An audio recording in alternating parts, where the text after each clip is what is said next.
Welcome to the Quiet Warrior Show, where we help top leaders find their pathway to incredible success and a lifetime of happiness. Here is your host, Tom Dutta, the Quiet Warrior.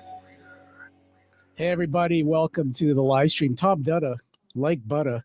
Hey, listen, I want to thank you for who you are and being you. That's because the show is exploding. We are now live streaming. We're on LinkedIn, Facebook, YouTube, X, formerly Twitter, and Rumble. And listen, the only reason why we can do what we're doing is because the viewers come. And live streaming is peaking in the studio. You'll get to see everything, including bloopers and all. We'll be releasing this afterwards as a YouTube premiere video and a podcast, which will be across all podcast channels internationally, wherever you listen to podcasts. We have the studio booked every week right through September, and we have a guest list waiting of 8 guests. That is just remarkable. So thank you as we do what we do here. I want to start off by showing off something that came in the mail. It was this wonderful book, and you're going to meet the author and hear all about him. But before we do that, I want to share a bit of the story with you. So let's roll. Today's guest proves that sometimes the most profound breakthroughs come disguised as breakdowns.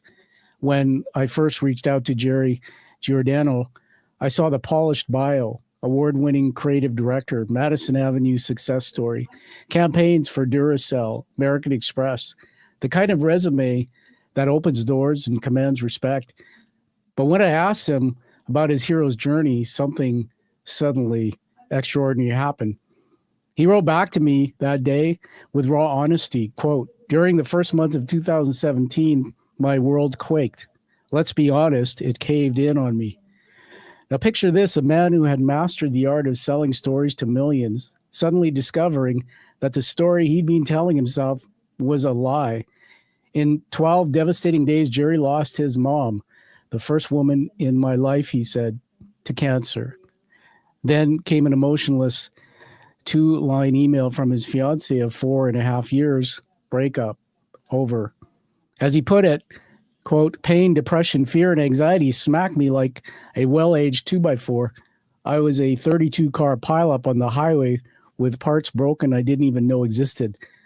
Welcome to rock bottom, population 001.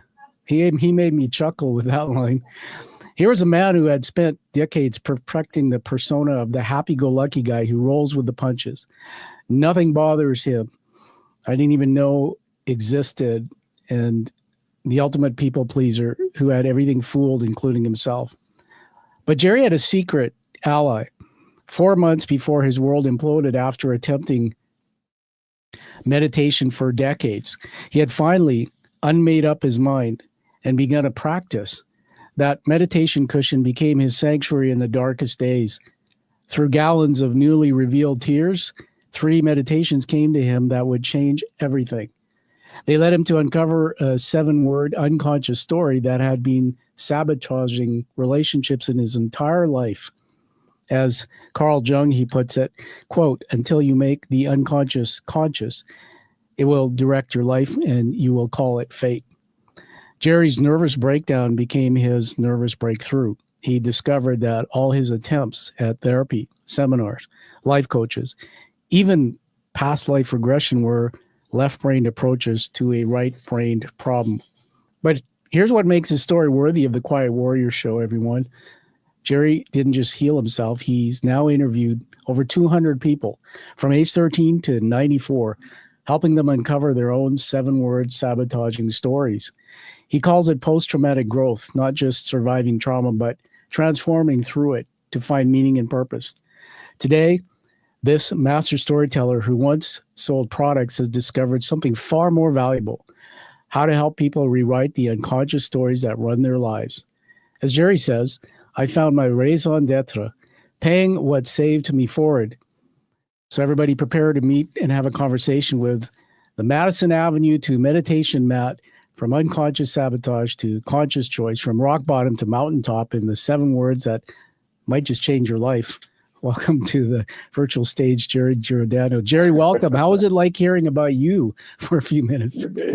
It's a little strange, but Can you just follow me around and introduce me everywhere? I think that would be great. Well, I can tell you right now that in the studio live, we've got people. I have a dashboard. We got people watching, so that's awesome. So, hey, everybody, if you want to post a comment or a chat, but yeah, Jerry, I'll follow you around every day, man, because I like your hair. Perfect.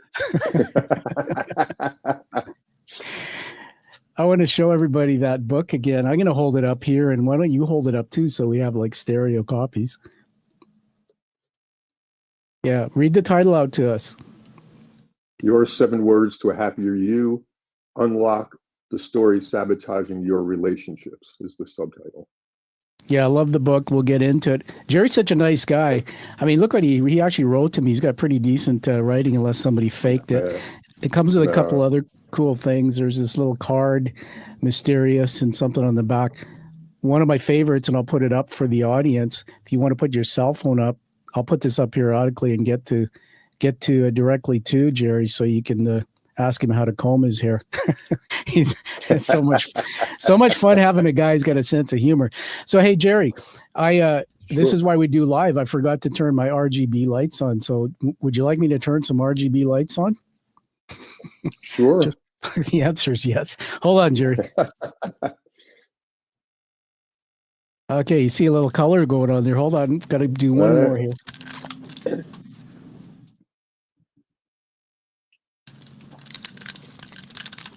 Yeah, we were having so much fun before we went live talking about pizza that I forgot to turn RGBs on. Now we're all set. We can edit that out.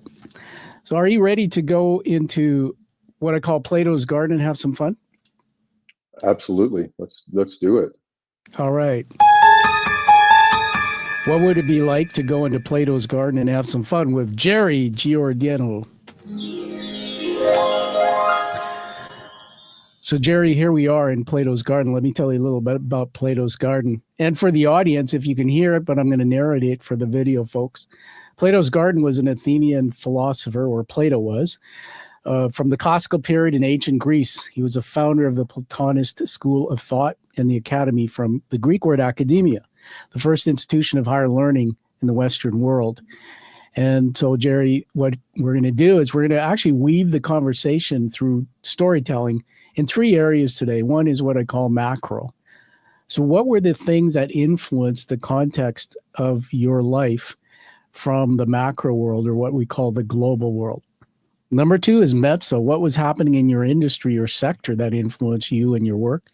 And number 3, the micro. What's about you, my favorite, that influenced everything you're doing? Now, to the audience, what that's going to help you do is what we call critical thinking. Critical thinking is where you mesh all these thoughts together and you find a deeper meaning by thinking about it. And then you can embody that and take it into the world and maybe change the world in some way yourself.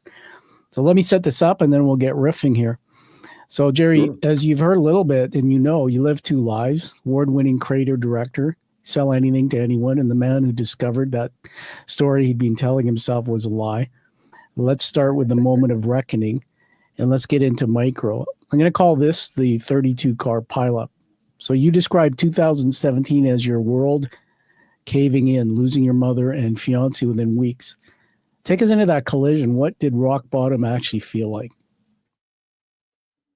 Well, it started out with 2 fully blown panic attacks, they were not on my bucket list, by the way. And I think 2 is enough. And that I think was the scariest. That was one of the scariest things that ever happened to me, because I had heard about panic attacks before. I had seen panic attacks on movies and TV or whatever. I've never, seen one in person, and I've certainly never felt one in person. And I did, and it was pretty eye-opening. And the fact that I couldn't do anything about it, that was the scary part. But after I did have these panic attacks, I did go back to my meditation practice immediately to try to, make sense of it all, or actually bring myself to a place where, I was, back into a meditation space, a mindfulness space. But that was pretty scary. Yeah. Jerry, for those who don't know what a panic attack is, I have a friend who explained it to me in his perspective, but just without getting into anything too awkward for you in that moment when it happens? Because I know it's mental health and brain based. For your physiology, what do you feel? What kind of happens to you? It's paralyzing. You can't move. Really? The first one, I was lying under the dining room table. Our first floor had I cemented the whole first floor. It was cold. It was black cement, and it was very cold. Yeah. But it was very cool looking. But I wound up on the floor on the black cement, in the fetal position, under Wow. the dining room table. So I could feel everything. I could feel everything that was around me. I knew that things were around me, but I couldn't move. And I kept saying, "Just get up." I felt like Rocky and Mick yelling, "Get up, get up!" And I was like, "Okay, I need to get up, but I can't get up." And it was, I just kept running through my head as my kids are going to come home from school.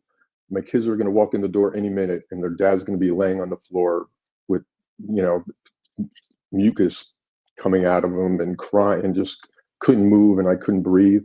And I said, like, I don't want to die and have my kids walk in and see that. Wow. And that kept running through my brain at the time. Yeah. But I still couldn't do anything about it. That's the scary part. Wow. Jerry, thank you for sharing that. I can full screen this. I have on the back here in my studio, I pointed out sometimes I'm pointing to it, a replica of a real life brain. I call it Mr. Brain when I do public speaking. I take him with me. I had a brain injury in 2018 falling on my head in the bathtub. That was a concussion from a cancer fundraising I was part of, and did a lot of studying about what happens in the brain. So thanks for illustrating that physiology. For the audience, because we're riffing here, sharing stories, it evokes and mean things.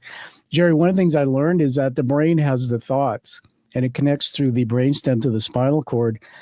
But the thoughts make the body feel. So the emotions and then the feelings, and then that turns into action. Actually, you embody it.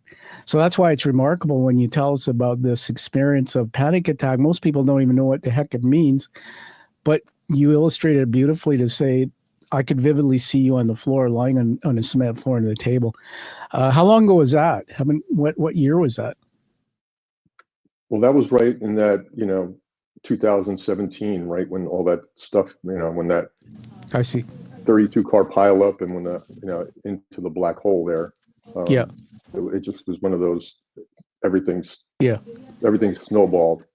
Crazy. So it went from feeling like, there's something wrong. Maybe there's something wrong. My mom dying, the fiancée breakup, and then all that. And then, as you mentioned before, the tears, that I couldn't stop. They wouldn't stop. It was just endless tears. So incredible. The book itself we'll get into in just a minute, but I want to keep going here. We're in micro, everybody. We're with Jerry Giordano, the author of Your 7 Words to Happier You. I call this the made-up persona. So you say that you had everyone fooled with your roll with the punches character. When did you first suspect you were living a lie, and what was the real Jerry hiding underneath? It's funny because I always felt, and this is part of, I'll get into we talked about the why before, but I always felt like I was broken.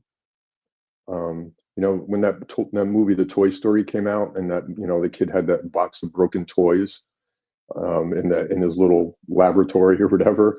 I felt like one of those broken toys. I always did. Never felt like I felt like everybody else had their stuff together except me. So I always felt like I wasn't worthwhile. I wasn't whatever. But and I like to say, you can fake it till you make it in the business world. Sure. But you can't fake it till you make it in your emotional life. But outside to the rest of the world, I was faking it pretty well. Inside, not so much. There's an Italian word for it, and your wife might know. It's called a fugazi. Yeah, definitely know that word. I felt like a fugazi. Yeah, I felt like a fugazi. That's like. Well, let's show off some Italian stuff. Let's show off some Italian in your studio. You got a poster of Rocky there, and then there's something underneath that you were telling me about. Just tell the audience the significance of Rocky and that tray there. Yeah, this tray I have.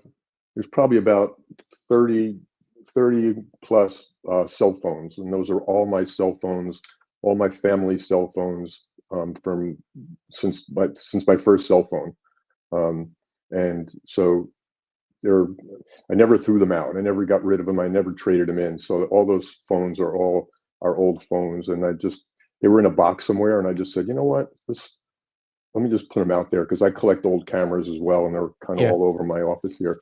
But so the cell phones were great, and everybody that comes into my office looks at it, and they could see them searching for theirs.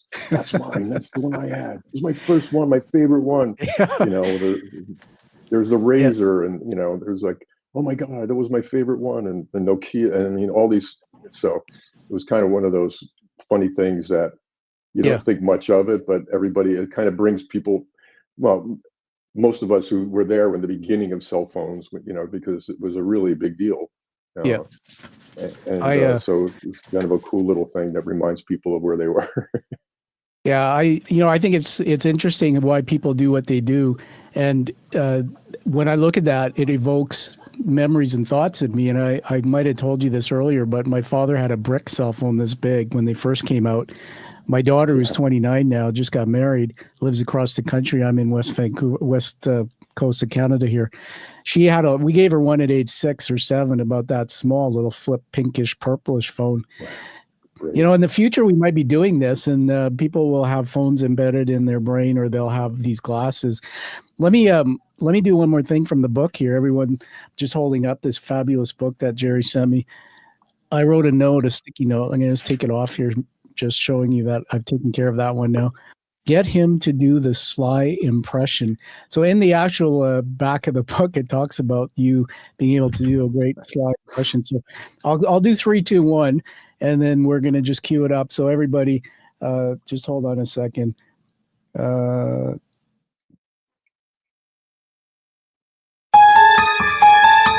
What would it be like to have Jerry being sly? Jerry. How about Sly doing Shakespeare? How's that? Let's do that. Okay, I'm going to full screen. Hold on, I'm going to full screen you. Okay, in 3, 2, 1. This is Sly, Jerry being Sly doing Shakespeare. Oh, all you hosts of heaven, oh earth, and shall I couple hell? Oh, fie. Hold my heart, and you, my sinews, grown-eyed and set old, but barely stiffly up. Remember thee? Thou poor ghosts, whilst memory holds a seat in this here distracted globe, remember thee. And from the table of my memory, I'll wipe away all trivial fond records, not records, records, all forms, all swords of books that youth and observation copied there. Oh, the audience loved it too. That's fabulous, man. So let's get back into Plato's Garden now that we've had some fun. Sure. The audience, just checking my dashboard, the audience, yep, they're still there. They haven't run away from you yet. Good, thank God. I think one of the things I like about you is you've got some humor in you, and I think certainly navigating a complex world, some of the things you're talking about already, that's important. Let's get into this meditation as sanctuary piece. Your meditation practice was only 4 months old when everything imploded in your life that you've told us, but it became your safe haven. So, Jerry, what happened in those early sits that kept you from completely falling apart? When I first started meditating, you mean that first 4 months, Hub? Yeah, something happened there that kept you together after all those big events in your life. Well, personally, I firmly believe that there's no coincidences. I mean, I don't believe in coincidences. I honestly believe that everything happens the way it's supposed to happen. Yeah. And so I've been trying to meditate for 20 years, like everybody else who, before they meditate, they say the same thing. I can't slow my big brain down. I can never, this Lamborghini won't slow down, blah, blah, blah. It's the same thing. And, so that's what I was. Well, I can't do this. I'm really bad at meditation. And all of a sudden, at one point, I had read books on meditation and stuff. And at one point, I just sat down and I said, okay, I'm just going to sit down tonight and I'm going to meditate. And I did. And first thing I decided was, okay, how long am I going to meditate for? 10 minutes, 20 minutes, 5 minutes. And I came up with the number 17 minutes. I don't know why. It just seemed it wasn't a round number. It was, so 17 it was. So I set my timer for 17 minutes, and I meditated. I got up the next morning and I meditated again, and that night and that morning. And so October, November, December, January, I was meditating at Yeah. least twice a day, sometimes more. Um, and I like to think that the universe, either capital U or lowercase u, whatever your thoughts are, Yeah. gave me a 3-month runway or 4-month runway into all this, because there's no way I was going to begin meditating in January of 2017. Yeah. There's no way it was going to happen. So it kind of gave me that runway. And again, that was after I hit that rock bottom. Yeah. If you see it, in the book, yeah, there's my hole. That's where that's the significance of the cover. I love that. Yeah, I was in this giant hole. Let's put that on the screen in a bigger way. There it is. Yeah. So I was in that hole, but the only place that I felt safe, the only place that I felt any sort of safety was in my meditation. Yeah. Hey, Jerry, how did you come across meditation? Did somebody tell you about it, or it might be in the book somewhere? Well, I hear about this all the time, and I've been a searcher for my whole life. And I think you alluded to a little bit. I've read dozens of self-help books and therapy 4 times. I've been to 3 life coaches and past life regressions and astrology. I've done everything that you could possibly imagine. But I've also was searching and found a lot of Buddhist references and Eastern philosophy stuff, and everybody mentioned meditation. And then for the longest time, everybody talks about how meditation is the greatest thing for you, and it was kind of the Western civilization version of, this is good for you. It'll get you a better job. It'll make you more money. It'll get you a partner. That's not what it's supposed to do. But I had heard about it, and I was like, okay, I think this meditation thing might be good. So I tried it. So I always knew in the back of my mind that there's something worthwhile in there. Yeah. I didn't know what it was, but I knew it was in there. And I was when I lived in LA, my ex-wife plaintiff and I, that's a cute name. Yeah, she's very, very, very cute. She probably won't like it, but it's called an ex for a reason. We bought this little house. We bought this tiny house in West Los Angeles, and it was the ugliest house in the neighborhood. I mean, it was a great neighborhood, and it was the ugliest house in the neighborhood. So why was it ugly? Why was it ugly? Oh, it was built in 1928. It was 1,400 square feet. It was across from a golf course. It was beautiful. It hadn't been updated in forever. It was just, the garage was falling apart. And if you remember the movie The Exorcist, I do. You remember her projectiles were this green color. That's what the house was got. Okay. That was I called it Exorcist green. Thank you for painting that picture, Jerry. I know. I was trying to soften it up a little bit, but that is about as ugly as you can get. Yeah. Anyway, we found this handyman, and his name was Mr. George. He was Persian. He had silver hair down to the middle of his back in a ponytail, and he was like a magician. And he helped me, transform this house into this livable place. And he was very zen. And when he turned around to me one day and we talked about meditation, and I said, I've been tried it. And he said, I meditate at red lights. Okay, I can't meditate in an isolation chamber, but the dude's meditating in red lights. And I always remember that. It was like one of those things. And lo and behold, 20 years later, geez, now as I'm driving it and be looking over my right hand side here and see what people are doing. They just this is not a word of a lie. This is actually true. July, federal government here in Canada passed a new law for drivers to get at distracted driving, and so you can't be holding your cell phone or even have it in view.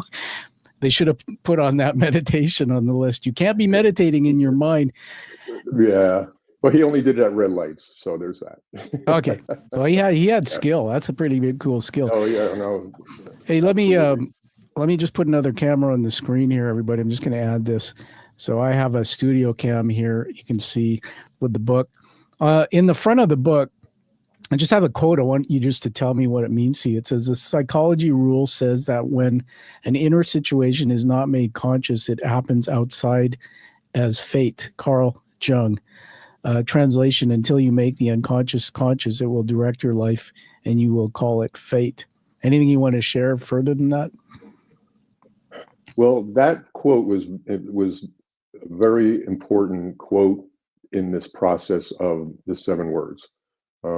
Because I had, I like to, like when people say, what do you do? And I like to say, I'm a collector, inspector, and connector of dots. That's what I do. I connect dots. Yeah. I came across that quote, and during my delve into this whole, after the meditations that I had, and that quote came up, and the light bulb went off, and I just knew somewhere that quote was a meaningful quote unquote dot in this connecting of the dots. And so that got me into doing a deep dive into Carl Jung, and he's the person who created the term inner child. So all those dots started connecting, and that's eventually became the book. But that was a very significant that and the Maya Angelou quote, people will forget what you said, people will forget what you did, but people will never forget how you made them feel. I like that. That was another one. Yeah. That was another one that was very instrumental. I'm in the tail end of a doctoral degree, not saying it for ego, but I read her book, Maya Angelou. My professor said to read that book, and she wrote it in the first person. It was fascinating. I just chuckled. There's something else in your books. Everybody, I'm with Jerry Giordano, the author of Your 7 Words to Happier You. So we'll talk about where you can get that. But Jerry, on page 26, there's a diagram, and I'll see if I can hold it up to my camera here so the audience might see that. And it's just a diagram. You now know what it in your head. So there's like this conscious level, subconscious, and then unconscious. And when I read through the unconscious, there's a list of words. It says fears, violent motives, unacceptable sexual desires, etc. Then there's one on here, selfish needs. And I have this really dark sense of humor, so I'm just going to tell you where it took me. Sure. I was interviewing a psychotherapist who lives in the UK just recently on my show. And we were talking about, because I'm taking actually therapy for complex PTSD. It relates to some trauma that I had from my childhood that I've discovered through my recovery from a concussion. It's going well. I almost aced the ACE test for the amount of trauma I've had in my life. But anyway, I said, somehow it comes up, and I go, I'm talking to my therapist after 45 minutes or so. It's time to go. She ends it. It's like, I have so much. What are you doing? Just throwing me out again. He looks at me. He says, I researched, Tom, because he did a degree too. He said, do you want to know why therapy is 45 minutes, roughly around that? And I said, why? He said, Freud had a weak bladder. This is a true story. I said, no, really? So I'm looking at your list here of selfish unconscious needs, and it's like selfish, so I only get 45 minutes therapy because Freud was selfish. Anyway, let's get into mezzo here. This is Freud was a lot of things. Oh my goodness. I love your book and the humor it brings out of me. So now we're going to talk about the mezzo in Plato's Garden. This is the influences around the work from your sector, from basically the space you work in. So we know advertising executive, all of this is kind of what shaped you, the career. I call this the 7-word revelation. This is the key to your book, I believe. Through meditation, you uncovered a 7-word unconscious story that's been driving your entire life without giving it away completely. And it's in the book. How did this story first reveal itself to you? Well, again, the story it's about the connecting of those dots, right? That Carl Jung, the unconscious conscious, the inner child, the Maya Angelou, and how those 3 pieces came together at some point. Because one of the meditations is about, the last meditation is my point of view walking down a path and there's a man holding a little child's hand, and they turn around and I'm following them, and they turn and sit at a park bench. And the man at the time was me at that age in 2017. And the little boy was me when I was 3 or 4 years old. And the little boy's crying and he's saying, I can't do this anymore. So at some point I just decided, and that's where my advertising background came in. It's like, okay, I don't know where to start. I know these are all connected, but I don't know where to start. Because you always start with a blank page. I started with a blank page and I said, okay, well, little Jerry seemed like he was the one who was the most upset. He had the most issues. He was the one who was, who's crying. I need to start with that 3 or 4 year old Jerry. So I really, that's where I took a deep dive into 3-year-olds. Wow. And there's a lot of science in the book about 3. They call it the magic age and all that stuff. Yeah. I want to congratulate you on that. I'll hold up the book again here. I've got sticky notes all over, but one of the things that is rare, because many books are pseudoscience, they're not researched. Jerry's book has footnotes and citations, references from research. So well done. I put a sticky on this page 33. Meditation equals energy of ego equals way to our unconscious self. So much in this book about that. So I want to ask you about left brain versus right brain. Actually, it's interesting to me. You tried every therapy, coaching, self-help approach before this breakthrough. What made you realize these were left brain approaches to a right brain problem? Just explain what that means. Most people may not understand left brain, right brain. And again, I did a lot of research on left brain, right brain. You have your brain in your studio there that you take with you, as you said. Mr. The Brain. model of the brain. Right there. Yeah. So I just was looking at all the things that were going on, and once I was doing this research about left brain, right brain, understanding now, nobody is all left brain and nobody is all right brain. But I'd say if you're on the autism spectrum, which we're all kind of on the spectrum somewhere, but if you have autism, extreme autism, you are on the far right of that spectrum. So you are right brain. Your left brain does not really work. There's no logic. You can't. Somebody who's got severe Downs they don't. If you ask them to add 2 + 2, they don't know how to do it. But they might be able to create a symphony on a piano, or they might be able to memorize all kinds of things or see something. I mean, their brain is completely right brain. Most of us, we move from left brain to right brain in our daily activities, right? And again, some of us are we lean more to the left brain or more to the right brain. When I was in advertising, I did this seminar we had an international creative seminar at the agency that I worked at. And this guy came in and he gave us all these questions, and they told us what quadrants of our brain, were the strongest. And of course, it was a creative seminar. So everybody wanted to be like off the charts on the right creative side and, this much on the left side. Once I started, honestly, I didn't even put those pieces together with the left brain, right brain until the editor of the book, one day she said, okay, so why is your book different than all the other self-help books and the therapy and all that stuff that you've done? And I literally sat down and thought about it overnight. And I went to the next day and I said, okay, those were left brain solutions. And our unconscious 7-word story is completely right brain based. Wow.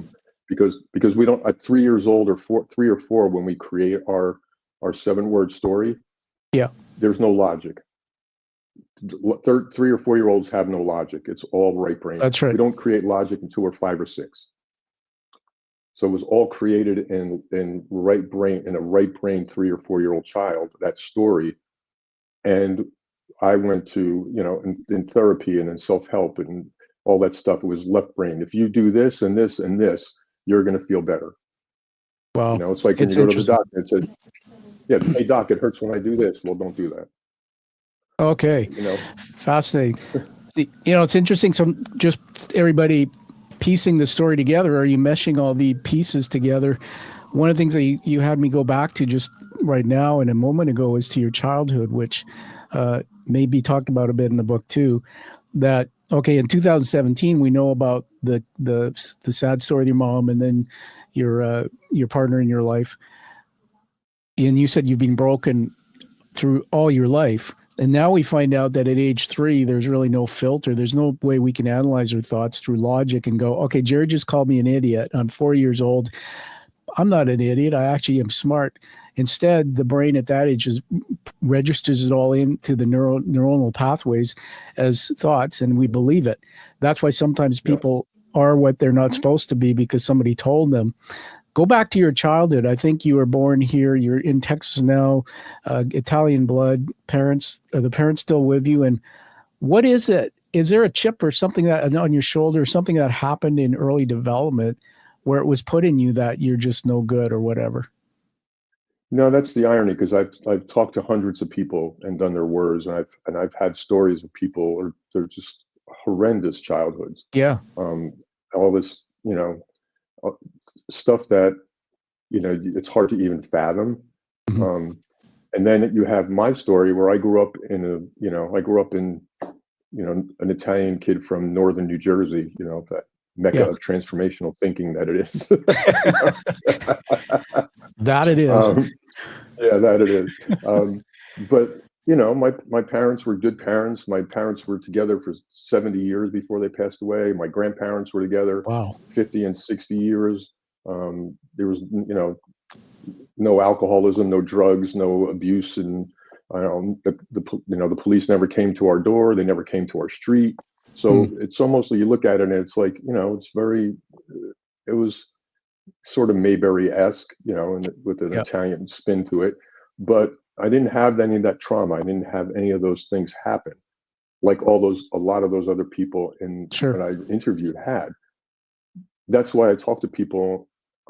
When I ask people, when they do their words, I ask them, first off, where how old they are, what do they do, and where were they living when they were 3 or 4 years old? Yeah. And I have done people from all over the world: South Africa, the Philippines, Hawaii, England, Poland, you name it. So it doesn't really matter where you're born. It doesn't really matter what your background is. It doesn't matter if you had trauma or something traumatic happen when you were 3 or 4. We created this story. In other words, we imagine this story that's going to help us get love and attention. I didn't have all that trauma. Everybody else who even had trauma or didn't have trauma, they all created their story. So that story gets us attention and love before we think it is, supposedly. That's very interesting. And just on what you said about interviewing everyone, Jerry, why don't you do it? Hold up the book again, just give you another opportunity to show it. Yeah, your 7 words to a happier you, bestseller. Jerry's the author. Yeah, Jerry, when you said it's written in the book, it talks about your over 200 interviews. By the way, oops, that's what it happens when I put the wrong sound effect. We'll have to edit that. But that was funny. 200 interviews. How the heck? But how did that happen? Did you actually set out? Okay, you wrote a book, and then, or prior to that, is it through your business? How do you? Is it intentional? Did you procure those people? Like what? How did that happen? None of this was intentional. It wasn't even intentional to write a book. It was probably a 2 to 3 month period that all this research and all this understanding and the meditations and piecing those, like I said, connecting those dots. I came up with this 7-word story, and I looked at it and I said, oh my God, that's my whole life in 7 words. And then I was talking to a friend of mine in Austin, Texas, and he said, so what's going on with this thing where you've been really quiet about this thing? And I pulled out a napkin at his house, and I had a pen, and I drew out the 7 words. And I said, that's my whole life in 7 words. And he said, I could relate to that. Wow. Are you kidding? He's like, yeah, but this word and this word I don't really relate to, but the other ones I did. So we sat there, and I came up with his words, and and after we found his 7 words, he said, that's my whole life in 7 words. I said, that's incredible. Yeah. So when you So when you went to I when you did went to find people, sorry, Jerry, just if you can expand on okay. that. So you did it with this guy. So I'd imagine you're sitting and you got a piece of paper, you're talking to him, asking questions, whatever. I know the framework's in the book, so you can tell us quickly about that too. But then you had to find somebody in another country. So how did you do that? Was it through your network? Was it like, what did that look like? It started out this little spiritual center I used to go to in Dallas when I was going through all this stuff, and Mm. there were a few people there. We did. I talked about it with one of the women there, and we.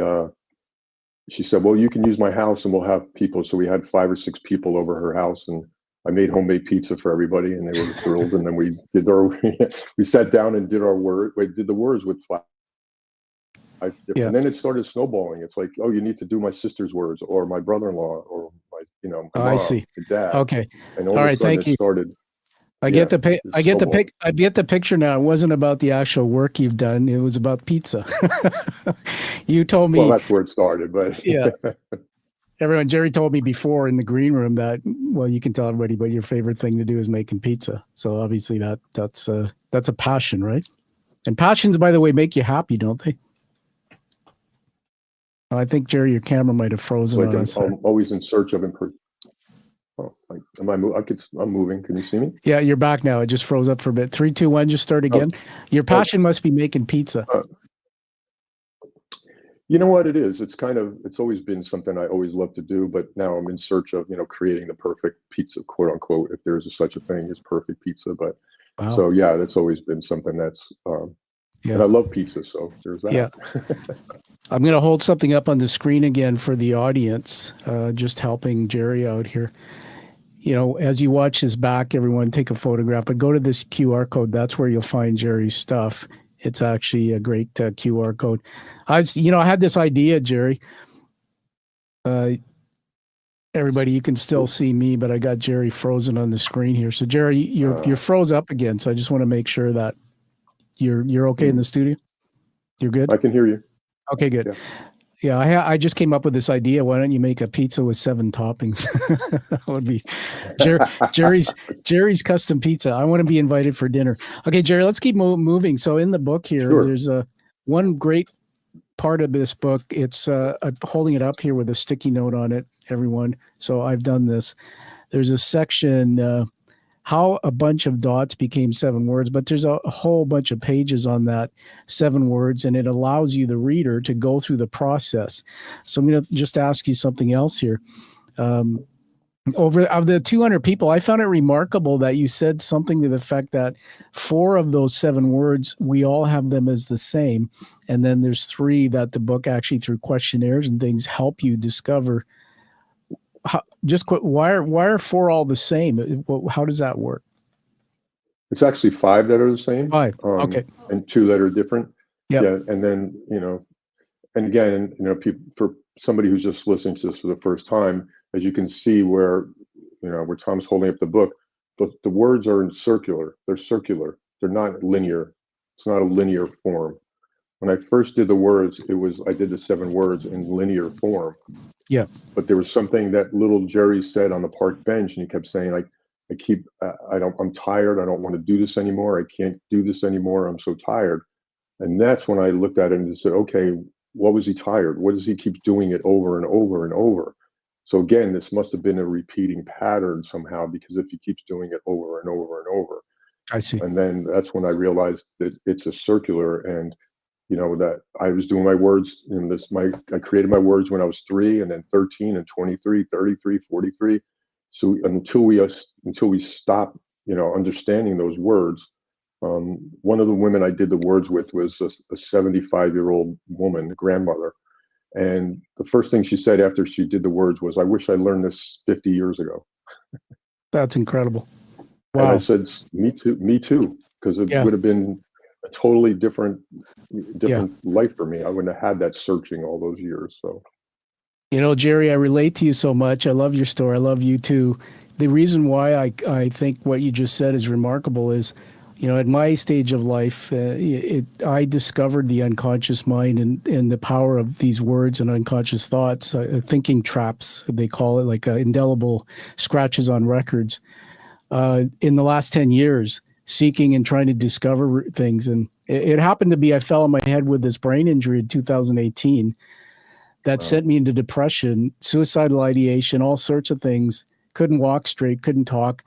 I'm now fully recovered physically. I had to go into a brain clinic and take advanced brain, but it sent me into, get this, psychiatry, complex PTSD therapy, relational therapy, because things between my wife and my daughter and I were strained because I was a shell of a person for years trying to recover. And when I came through that, because of reading and researching, that's when I discovered that some of the things that had kept me as a high-performing CEO most of my career, which is what my career was, were workaholism and trying to fill my mind with things without dealing with some of these childhood thoughts. So mine have always been there. My sympathetic nervous system is always on. I'm always looking for danger in the world. And I know you know a lot of this. So your book is amazing, and I recommend it highly to everybody. I want to just honor you by telling you I figured out my 2 words. So everyone, nice. Word number 3 and 6. So can I share this with you? Oh, yeah. Absolutely. If you're up for it, sure. All right, so everybody, I know you won't know the whole context, but it's a teaser to the audience to get the book. On page 155, word number 3 out of the 7. Let me just put another camera on the screen here so we can see that I'm actually got the book. We're working on this here. Okay. So word number 3, your third word, or what? Can you open your book to page 155 and read that paragraph that says word number 3 there, Jerry? Might as well get you. What page? 155, and it's the paragraph on word number 3, the persona word.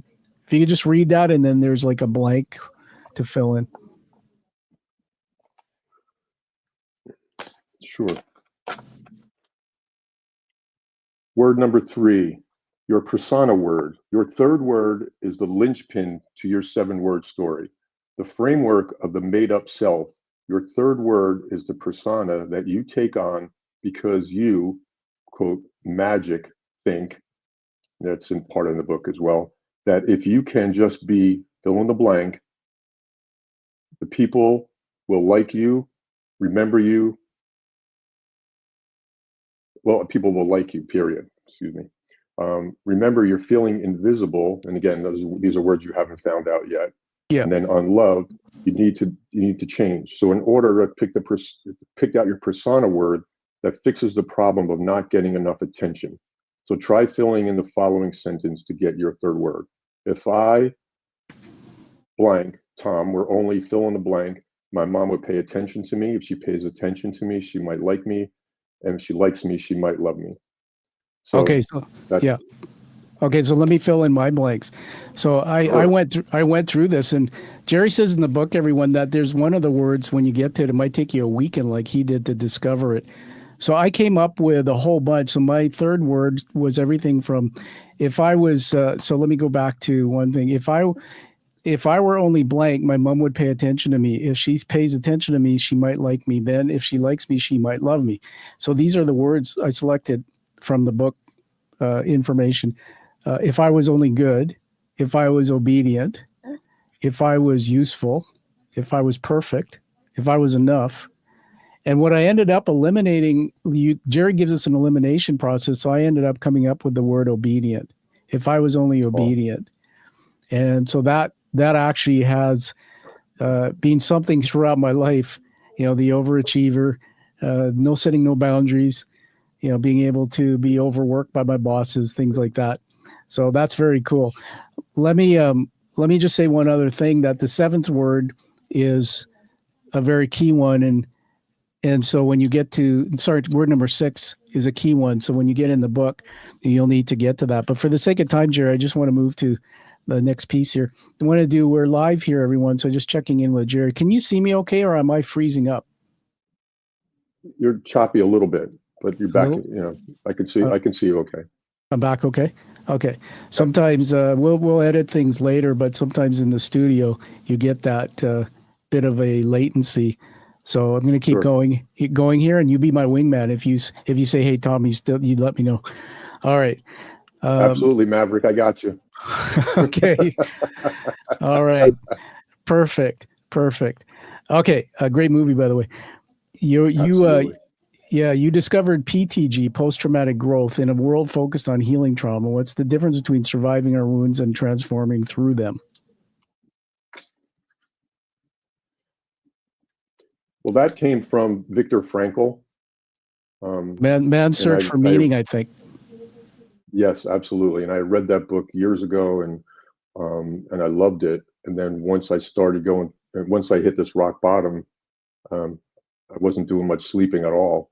Wow. And then I just went to look for my copy of, Man's Search for Meaning, and I must have loaned it to somebody and never got it back.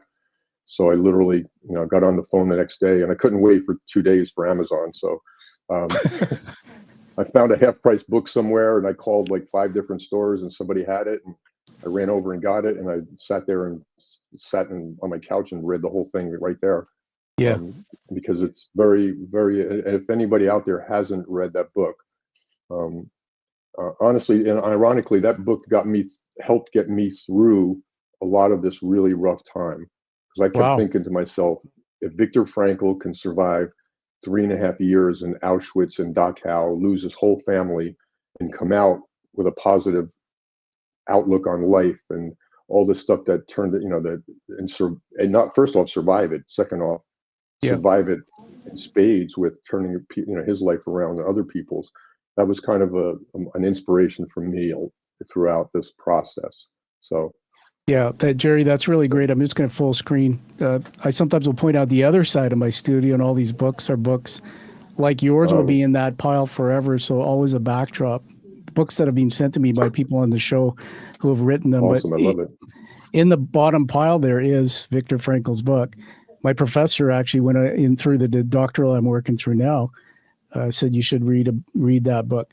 And by the way, that's a teaching moment from Jerry. Listen, Jerry's an author and he's an authority on certain parts of his topic.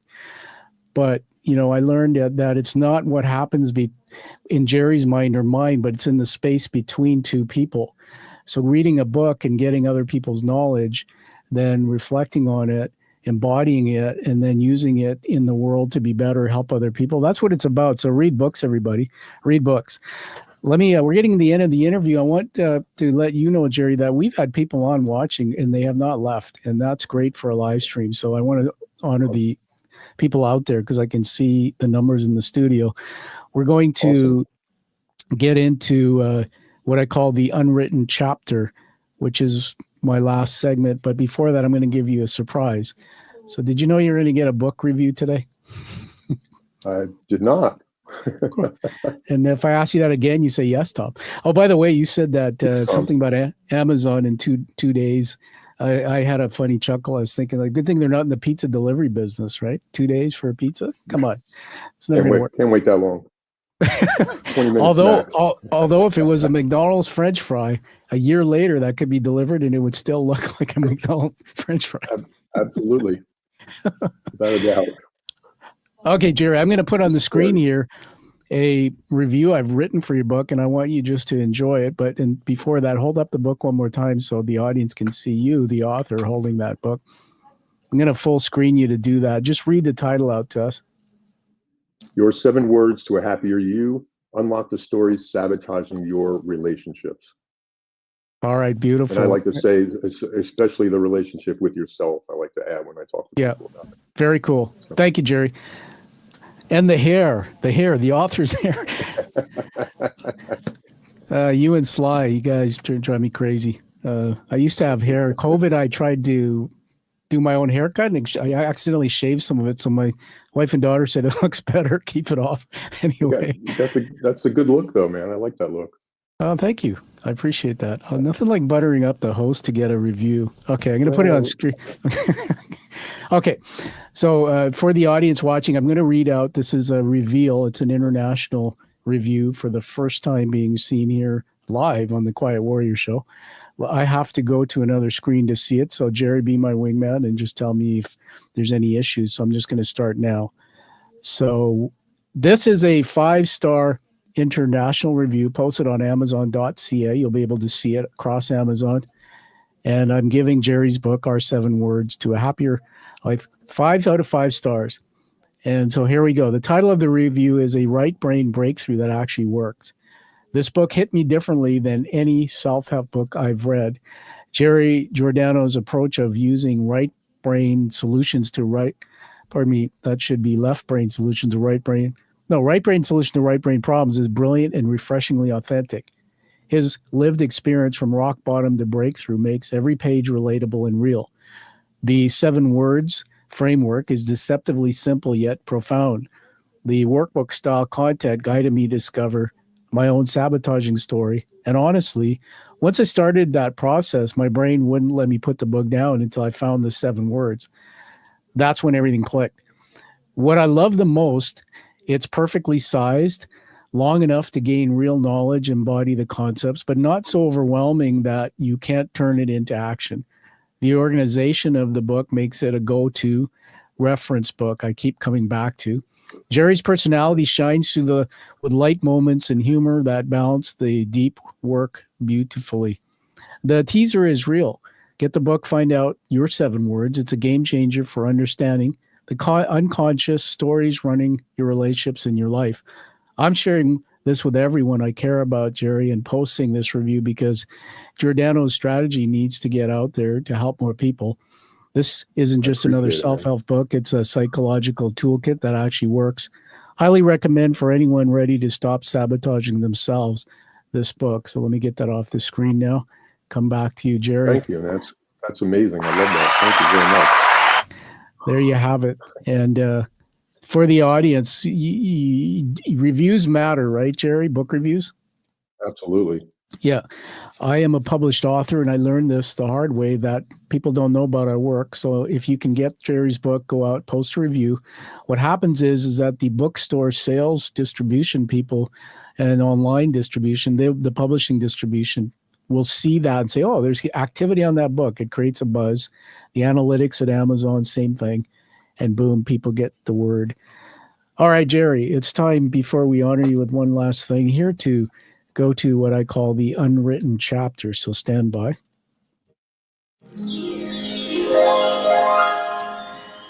So, Jerry, beyond the 7 words. So now that you've helped others uncover their unconscious stories, what's the next frontier in human transformation that excites you? And if there was an unwritten story, if you could rewrite the collective unconscious story of humanity or anything at all about the future of humanity, what might it be? No pressure there, right? No. Not at all. That could be it. No more pressure. No pressure, exactly. Well, I like to say that, you and I talked a little bit about what's your why. Yeah. What is your why? For the longest time, my why was very self-centered and very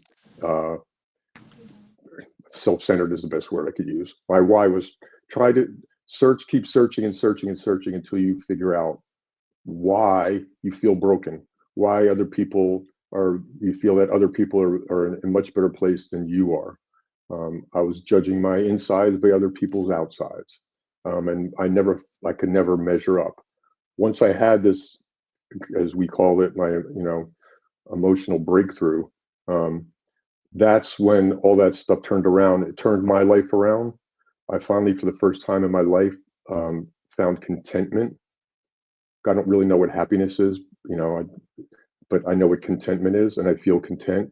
So I would love for 10 million people on the planet Earth to do their 7 words and change the way they look at their life and not go through what I went through, or if they are going through what I went through, to help them out of it. Yeah. So that's kind of I want to turn this into 10 million people, and couples especially who can't understand why, one's up here and one's down here, or vice versa. Yeah. Kind of figure out their why. So that's kind of where I'm at. I hope that answers your question. No, it's a beautiful answer. It's your answer, and it's the answer that we need to hear, because it's the answer that many people, when they start looking at this framework you've created, will say, that's my answer too. So I want to honor you with that. And the other thing I want to do is just acknowledge your mom and dad. Those who might not have seen Jerry speak about this earlier, if you just joined us, 70 years they were together. And I had this other thought when you were telling me, and we were talking about trauma and how it can originate in words that are spoken or things we experience in early years. And yet your life was full of this love and this great relationship, that sometimes it's also possible to feel that you're no good or not loved by things other people say. And, I grew up in my life with, look at the complexion I have, darker skin. And, there were things outside of home that people would say that made me feel I was not seen and maybe I was different and broken. So that's why the book is really helpful, because you may not think that you have something there, but doing Jerry's 7 steps to find your 7 words, I think is a gift. Jerry, we're going to give you an award now. So it's Christmas all over again. Let me just put another camera up on screen here. Love it. So do you know what a challenge coin is? No. Okay. Well, hopefully I think I'm going to find out. You'll find out. So it comes in a sleeve. It'll be noted here, but for the audience sake, challenge coins were created in World War I era, and they were created and carried in the pockets of soldiers, especially special forces, to commit community to each other. So one might say that your 200 people you've interviewed who now have your 7-word framework are part of your community, and they maybe should all have a coin in their pocket. Well, they had fun with it. If you didn't have your coin, you would buy drinks, and that's still done today. And coins are used around the world, special forces, not-for-profit organizations, even Alcoholics Anonymous, where my father was 22 years before he passed away recently. In that era, they have their own coin. So I created an award for the show. It's a challenge coin, hand-painted, crafted, made in the United States. The front is the image of the show. It's very hefty, but the back is, I'm biased, but it's the hero's journey narrative by Joe Campbell, the detailed journey one goes on to seek, to find, and to emerge as a shaman or somebody who changes the world. And we're talking to a guy here who's done that. So Jerry, congratulations. Welcome to the community. You're welcome. I love that. Thank you so much. I will cherish it. Thank you, Jerry. I'll find a way to get that to you. And I know you're in Texas on West Coast here, Canada. Well, we will meet. And so on that note, tell us where people can get a hold of you and all your works. Yeah. The website for the book is your7words.com, your7words.com. There's a little more information about the book. There's places where you can buy it. Any outlet, you can buy it from the publisher or Barnes and Noble or all the other outlets, and there's links there. And it has there's an email address on there.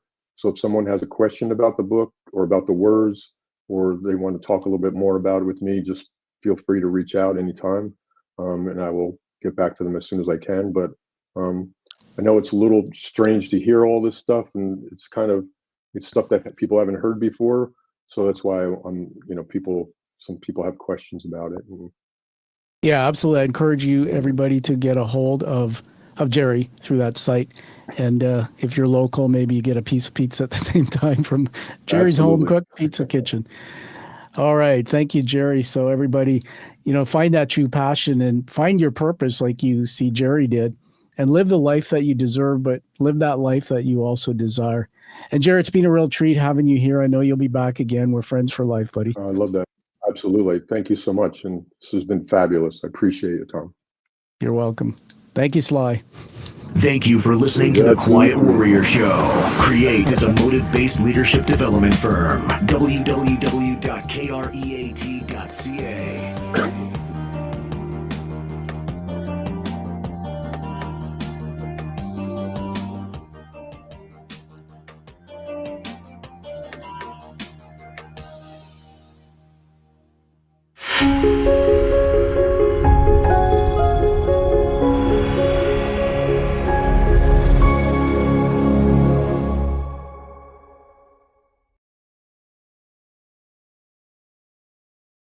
Okay. All right, let me take us all offline. We still have people on the live stream, so let me just end this. Just stand by, Jerry.